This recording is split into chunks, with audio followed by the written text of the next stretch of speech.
গোৱালপাৰা জিলাৰ লক্ষীপুৰ থানাৰ অন্তৰ্গত চাটাপাৰা গাঁৱত এডোখৰ বিবাদমান ভূমিক কেন্দ্ৰ কৰি দুই ফৈদৰ মাজত মাৰপিটৰ ঘটনা সংঘটিত হয়। জহিৰুদ্দিনৰ পক্ষৰ আক্ৰমণত আহত হয় নুৰ জাহান বেগম নামৰ এগৰাকী মহিলা। এজাহাৰত উল্লেখ কৰা মতে চাটাপাৰা গাঁৱৰ 421 নং ডাগৰ এডোখৰ ভূমিক লৈ দীৰ্ঘদিন ধৰি গোৱালপাৰা জিলা আদালতত গোচৰ চলি আহিছে।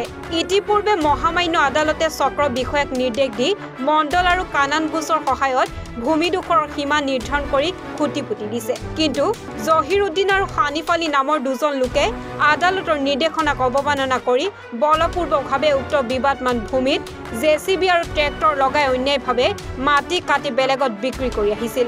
উক্ত ভূমিত আজি মাটি কাটি থকা অৱস্থাত মাতৃগৰাকী হিচাপে দাবী কৰা নুৰজাহান বেগমে বাধা প্ৰদান কৰা জহিৰুদ্দিনৰ পক্ষই অতৰ্কিতে মহিলাগৰাকীক উপৰ্যুপ কৰি আক্ৰমণ কৰি গুৰুতৰভাৱে আহত কৰে।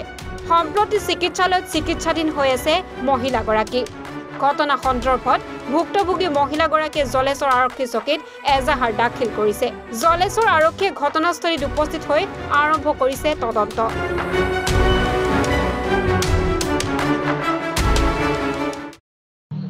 মাটিলৈ মানে আমাৰ চাটাপাৰা কাটাৰীহাৰা ৰেভিনিউ চাটাপাৰা গাঁৱত ইয়াতে মোৰ দেউতাকৰ নামৰ মাটি আমাৰ পক্ষ কেইটা আছে, তাৰে সৰু পক্ষৰ এটা ভাইটি মানে সেই মাটিবিলাক মানে বখন কৰি আছে। তো এই মাটিবিলাকত আমাৰ কেছ চলি আছে। এইটো কেছৰ কোৰ্টৰ পৰা ৰায় হৈছে। ৰায় হোৱাৰ পিছত কোৰ্টৰ পৰা মানে এইটো মাটিটা মানে মাপজুৰি কৰি মানে খুঁটি পুতি দিছে। খুঁটি পুতি দিয়াৰ পিছত ইহঁতে গাঁওজুৰি কৰি সেই মাটি আমাৰ যিটো মানে মাটি অংশৰ মাটি তাতে ইহঁতে জোৰ জবৰ কৰি মানে ট্ৰেক্টৰ দি মাটি কাটি বিক্ৰী কৰি আছে।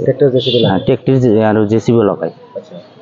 এইটো কাৰণে এই গাঁৱতে আকৌ মোৰ মানে বাইদেউ এজনী আছে। বাইদেউ মানে তাতে মানে তাক নিষেধ কৰিবলৈ গৈছিল।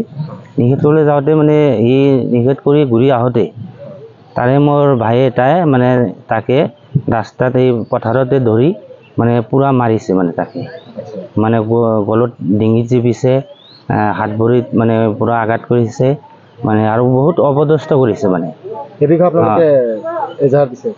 হয়, আমি পিছত গাঁওবাসীৰ ওচৰত মানে বস্তু শুনিলোঁ মানে কি হৈছে। শুনাৰ পিছত মই চিন্তা ভাৱনা কৰি পিছত জলেশ্বৰ থানাত মই এটা এজাহাৰ দাখিল কৰিছোঁ। কি বিচাৰিছে আপোনালোকে?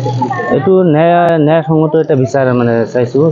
মানে এইটো যিটো ইয়াতে মানে গাদ্দাৰী কৰিছে ইয়াৰ বিষয়ে মই এজাহাৰ দিছোঁ। এই থানাৰ পৰা চাৰে যাতে এইটো মহামান্য আদালতৰ পৰা যাতে ন্যায় আমাক এটা বিচাৰ দিয়ে।